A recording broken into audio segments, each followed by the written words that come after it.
Cuando nuestros primeros padres cayeron en las mentiras del enemigo, el enemigo los logró dividir. Por eso surgió el miedo, la culpa, la vergüenza y, y una manera distorsionada de ver a Dios. ¿Por qué? Porque Adán, después de haber tenido esa conexión con el Padre, al momento o al poco tiempo ya se estaba escondiendo. Cuando tenía una conexión, pues, que lo veía y ya después tuvo que esconderse. Ya le tuvo miedo cuando antes era su padre. ¿Sí? Ya sintió vergüenza. Incluso empezó a culparlo.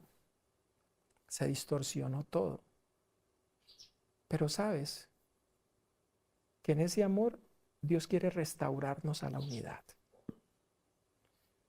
La única manera de cambiar nuestra mente, como lo dijimos al inicio, es yendo al creador de la mente y permitirle a Él que a través de lo que vino a hacer nuestro Señor Jesucristo, hacer ese ejemplo de cómo el ser humano puede restaurar su comunión y su conexión con Dios.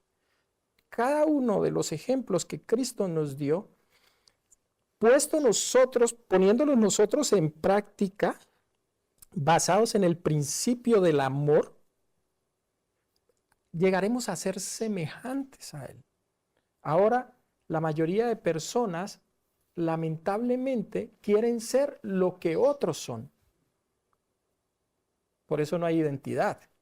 Pero Cristo viene a darme, a mostrarme esa identidad, cómo poderla adquirir para poder llegar a ser semejante al Padre. Y yo considero que el éxito de todo esto va a radicar en el momento en que yo tenga la convicción y permanezca en todo lo que el Señor en su bondad va revelando a través de su palabra, poniéndolo uno, creyéndole a Él por encima de todas las voces, porque ahí es donde está cómo poder yo comprender o conocer la voz de Dios en medio de tantas voces hoy en día. Es algo que casi titánico, es casi imposible, pero sí se puede después de que se tenga una conexión. Es como una madre que puede estar en una reunión y están todos los niños reunidos y ella sabe, pueden haber 100 niños y ella sabe cuál es el llanto de su hijo o cuál es la voz de su hijo cuando le está pasando algo, porque hay eso, ¿sí? Hay esa conexión y el Padre de nosotros sabe lo que nosotros necesitamos. Entonces, ahí está, restaurar esa imagen de Dios en nosotros, que podamos llegar a ser uno, que donde tú llegues, lo que estabas pensando es lo mismo que estás sintiendo, que lo que estás sintiendo es lo mismo que estás diciendo y que lo que estás diciendo es lo mismo que estás haciendo. Ahí es donde se empieza a adquirir o alcanzar esa unidad y eso lo vimos en Cristo. Cristo representó al Padre como hombre, lo representó tal cual como Dios quería que representara para podernos dar ese ejemplo a nosotros y mostrarnos de que sí se puede. Y además que pudiéramos encontrar identidad en Él, porque a través de su sufrimiento es que yo me identifico y puedo descubrir que realmente hay alguien que padeció lo que yo padecí. Te cuento algo pequeño. Cuando estaba yo en mi proceso de lucha y de todo eso con el Señor, me vino a la mente el por qué yo había sido hijo de madre soltera.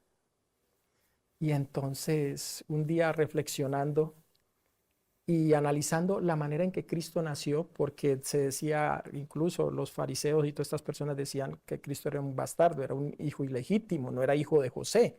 Es decir, que era un hijo de madre soltera. José pues hizo ahí el cuadre ahí como para que no fuera María difamada y todas esas cuestiones que lo sabemos dicho por la palabra. Pero un día reflexionando yo decía, wow, Señor, qué grato que tú 2000 años atrás, sabiendo que Roberto 2000 años más adelante iba a ser hijo de madre soltera, tú pasaste por eso para que cuando yo te pudiera ir a ti, pudiera saber que alguien me entendía y sabía cómo me sentía y el porqué de las decisiones que yo tomé ante esas circunstancias que viví cuando yo no entendía nada de eso.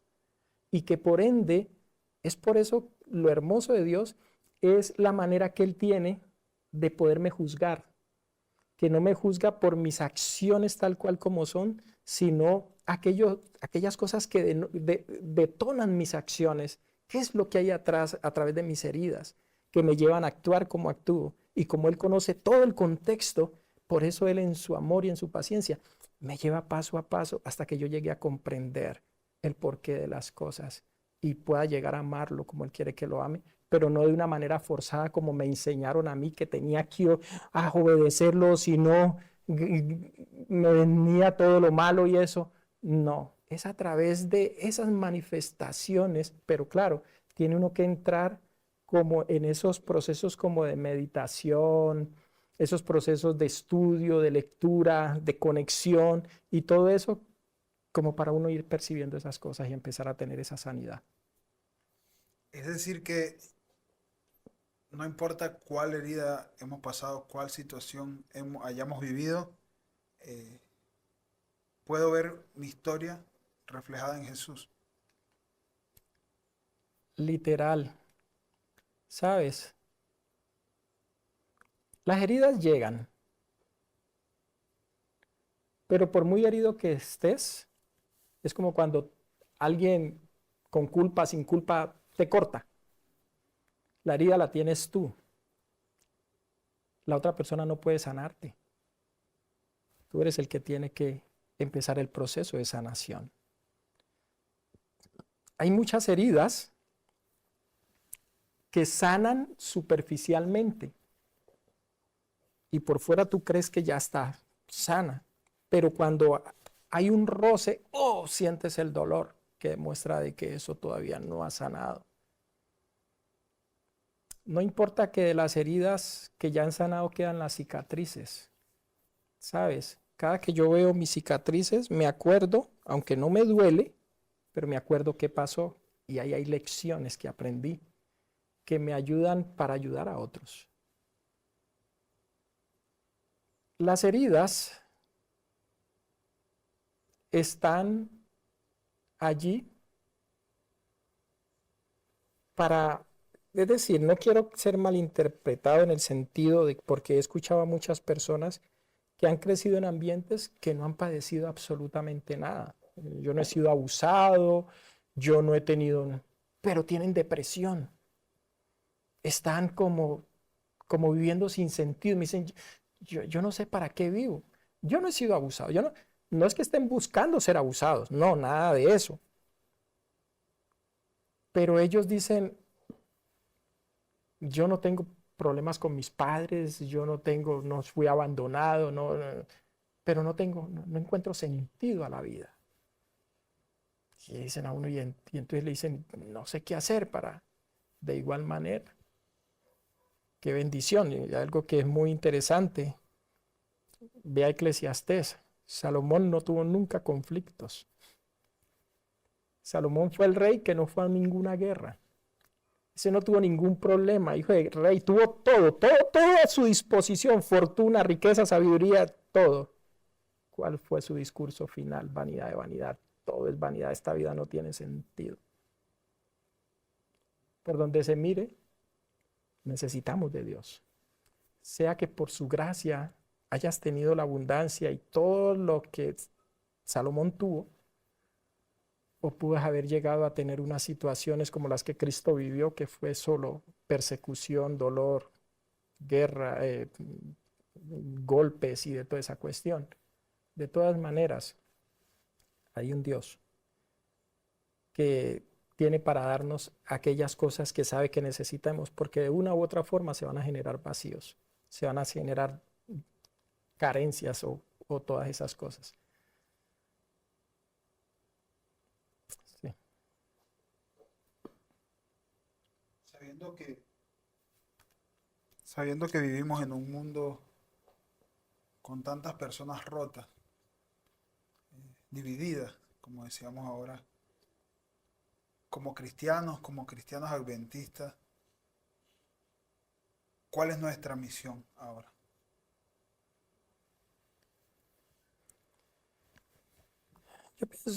Yo pienso que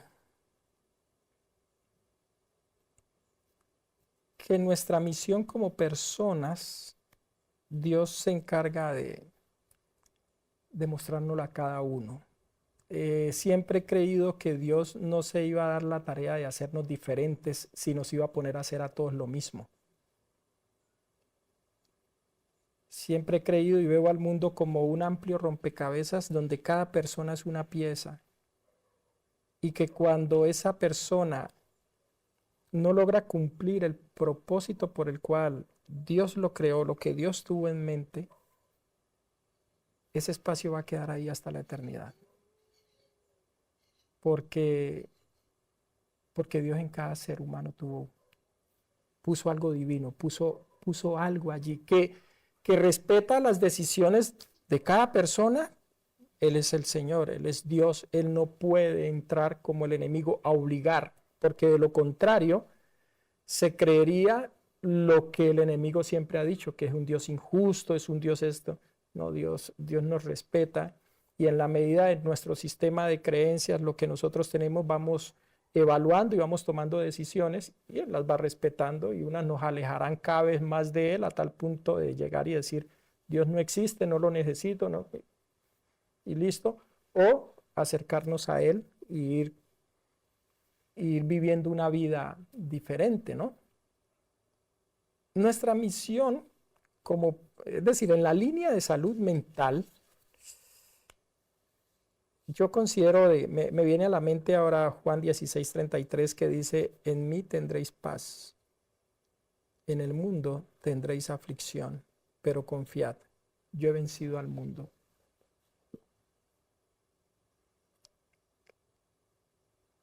En esta era de decadencia, de sufrimiento, de dolor, de tanta maldad, de tanta cuestión,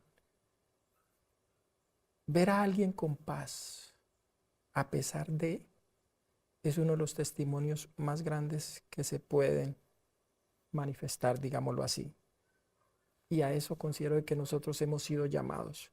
No sé si has escuchado la historia de un hombre de un rey que citó a todos los pintores, dijo que a todos los quería que pintaran un cuadro que representara paz, esa tranquilidad y eso.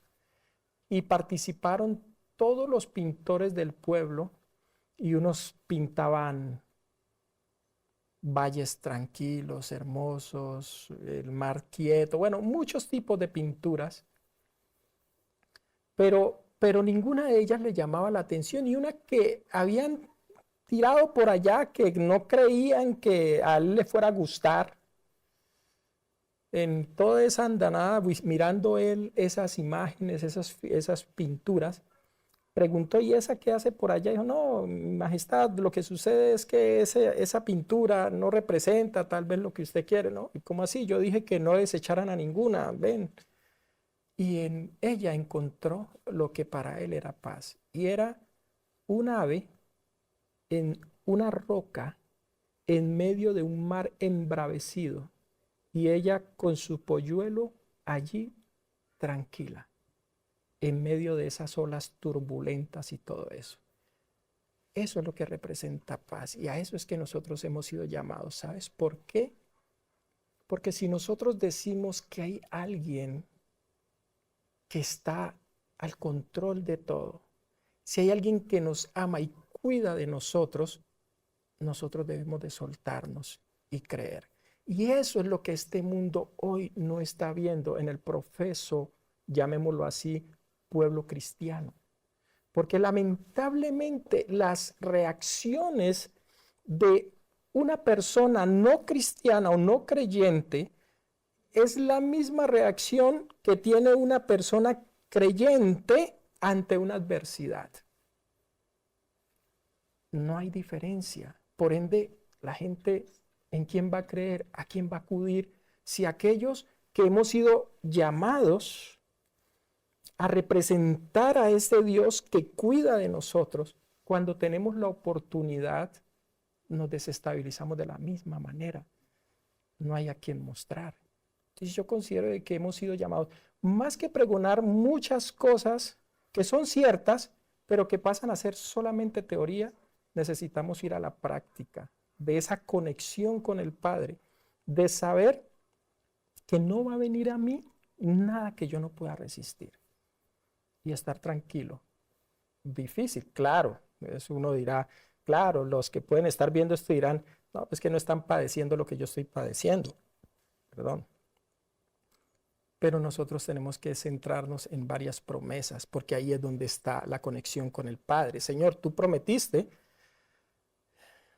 que tus pensamientos son mucho más, que tus planes son mucho más altos que mis planes. Mira dónde me tienes. Entonces, si tú has dicho que esto que me está aconteciendo va a formar parte, ok, ayúdame a tener paz y a creer y a permanecer, esperando en que usted, a través de su palabra, me dé la sabiduría para poder actuar, para poder esperar o para poder hacer lo que usted quiere que haga y recibir lo que usted, o que se lleve a cabo lo que usted quiere llevar a cabo en mí. Y estar tranquilo.